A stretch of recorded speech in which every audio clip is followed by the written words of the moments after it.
বলি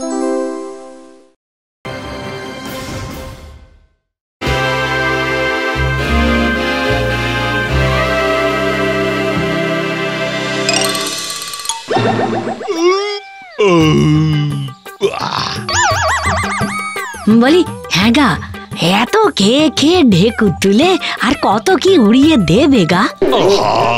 ওরকম করে বলছো কেন গিন্নি? আজ ওই খান 50 কাতলার মাথা মুড়িয়ে খেলাম না, তাই একটু চাপ হয়ে গেছিল। হ্যাঁ, এবার আমার মাথাটা মুড়িয়ে খাও। বলি বলি খাবার রাখো কিছু, আমাদের খেতেতে চাষের কি হাল হয়েছে জানো? কেন কেন কেন, আরো নতুন সবজি দিয়ে গেছে। এই নতুন আনাজ এলে কিন্তু আমাকে দিতে ভুলো না।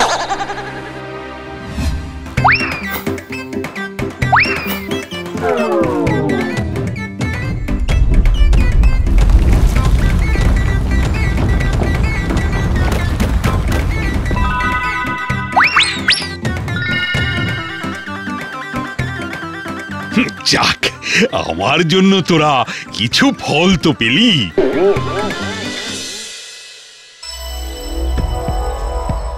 অনুষ্ঠানের আর 7 দিন মাত্র বাকি, এখনো আয়োজন শেষ করতে পারলি না?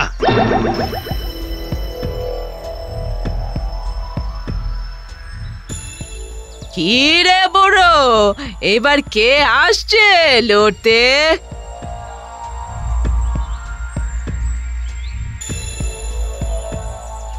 পিসি, ওই একজন কুস্তিগির আসছেন পাঞ্জাব থেকে, ব্রজভূষণ। কুস্তিগির ব্রজভূষণ পাঞ্জাব থেকে? হ্যাঁ। শোন, এবারে আর ওই কুস্তিগির আনিস না। মানে? আনিস না বললাম, এটার আবার মানে কি? কিন্তু পিসি, মাসখানেক আগে তুমি তো বলেছিলে যে ওকে আনতে। তখন বলেছিলাম, এখন না করছি। এই, আর তুই আমার মুখের ওপর কথা বলছিস? হ্যাঁ শোন বুড়ো, এখন ওই বাড়ির মালিকানা কিন্তু আমার, বুঝলি? তোকে চাইলে না আমি এক্ষুনি ঘর ধরে বার করে দিতে পারি। ওই দেখো ও পিসি, আরে আর তুমি এরকম ভয় দেখাও কেন আমাকে? আরে বলো না কাকে আনতে হবে, বলো কাকে আনতে হবে। তবে শোন, সকলের মুখে ঘষে দিয়ে ঝামা, এবারে আসবে সুমো খেলোয়াড় ফুজিয়ামা। তবে তাই হোক, 7 দিন বাদে গ্রামে আসবে ফুজিয়ামা। কিন্তু কেউ হারাতে না পারলে তখন থাকবে তো রাজবাড়ির ঐতিহ্য। এবার কিন্তু চাষ করার জন্য টাকা দিতে হবে দিদি, আমাদেরও তো পেট চালাতে হয়।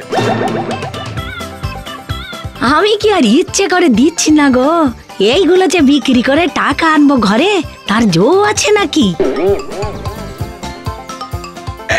এই তোমরা খাও খাও খাও, দেখবে শরীরটা কিরকম সতেজ থাকে। আরে না না না না না, আগে আমাদের টাকাটা দিন তো। টাকা? আচ্ছা ঠিক আছে, দিয়ে দেবো 1 সপ্তাহের মধ্যেই। ঠিক আছে, তাই হবে। সেদিনও না দিলে একটা হেস্ত নেস্ত হবে।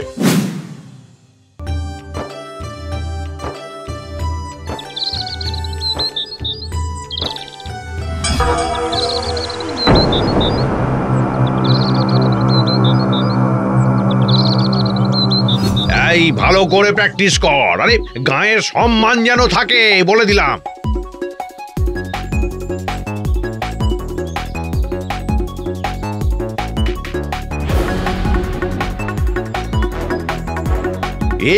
আরে কৈলাস যে, আরে চেহারাটা তো দিন দিন ওই জয় ঢাকের মতন ফুলছে।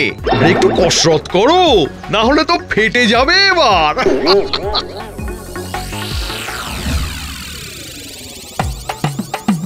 এই যে শোনো, বলি তুমি সারাদিন মাটি মেখে টেকে কি করো বলো তো? যখনই বাড়ি ফেরো গায়ে মাটি লেগে থাকে।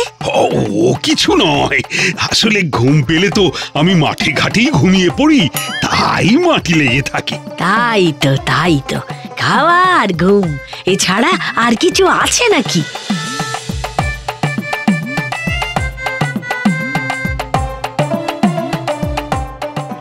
সকাল থেকে এই নিয়ে খান দুশো লুচি খেলাম, একটুও পেট ভার লাগছে না, খিদেটা আরো বেড়ে গেছে। হায় ভগবান! আসছে আসছে আসছে সুদূর জাপান থেকে পাহাড় সমান সুমো খেলোয়াড় ফুজিয়ামা। গ্রামের কুস্তিগিরেরা ফুজিয়ামাকে হারিয়ে বরাবরের ঐতিহ্য ধরে রাখতে পারবে কি? যে হারাতে পারবে পাবে নগদ 1 লক্ষ টাকা। হাতে আর 2 দিন সময়। দেখা হচ্ছে গ্রামের মাঠে, সঙ্গে থাকছে ফুজিয়ামা।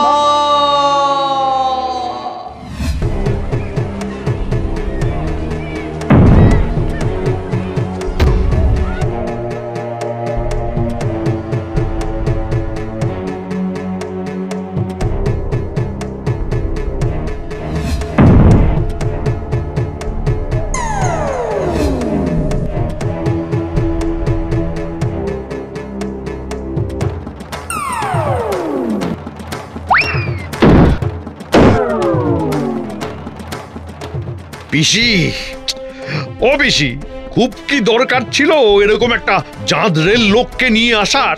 একে তো কেউ হারাতেই পারবে না। ইস, আমাদের গ্রামের নামটাই ডুবলো পিসি, গ্রামের নামটাই ডুবলো। আরে পারবে পারবে, নিশ্চয় কেউ পারবে।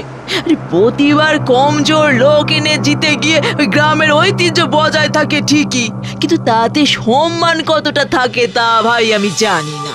এবারে আমি চাই সম্মান নিয়ে গোটা গ্রাম মাথা উঁচু করে দাঁড়াক, তা রাখতে কেউ না কেউ তো আসবেই আসবে।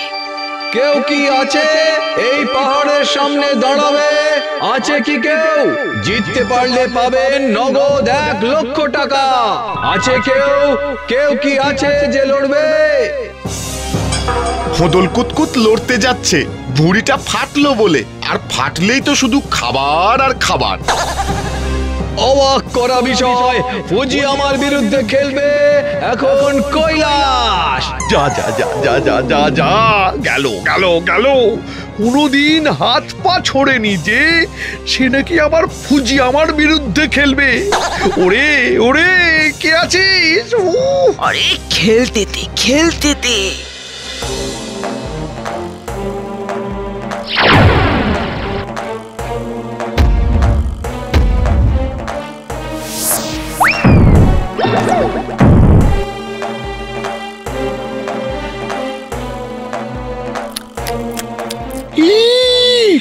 মূলো খাচ্ছে গো পিসি। আমরা দেখতে পাচ্ছি কৈলাস এখন মূলো খাচ্ছে। ওই যে এবার উঠে পড়েছে ফুজিয়ামা। ফুজিয়ামা উঠে পড়েছে, এগিয়ে যাচ্ছে কৈলাসের দিকে।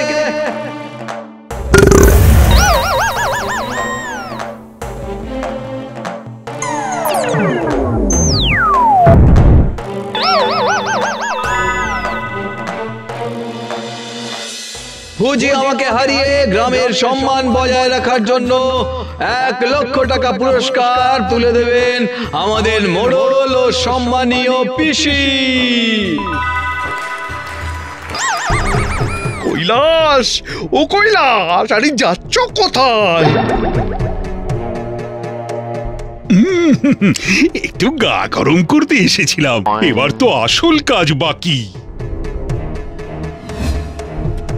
ওরে কৈলাস, এ তো আমাদের পুরনো রাজবাড়ির 300 বছরের পুরনো কামান। হ্যাঁ, তা কি করবি বাবা তুই?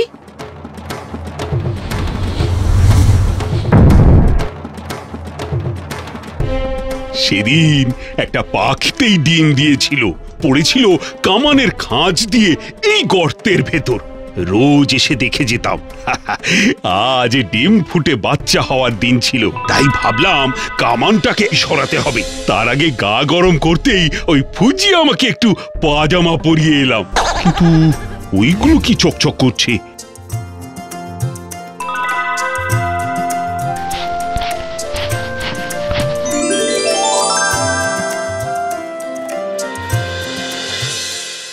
আরে এ তো আমাদের রাজবাড়ির গুপ্তধন।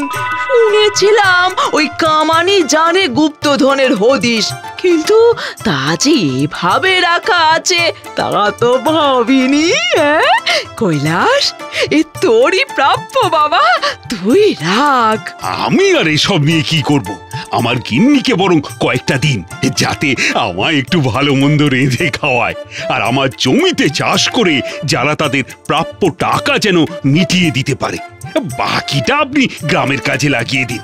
শুধু মানুষের কাজেই নয়, একটু পশু পাখিদেরও খাবার দাবারের ব্যবস্থা করবেন। ওদেরও তো নিজের মতো করে বাঁচার ইচ্ছে করে নাকি?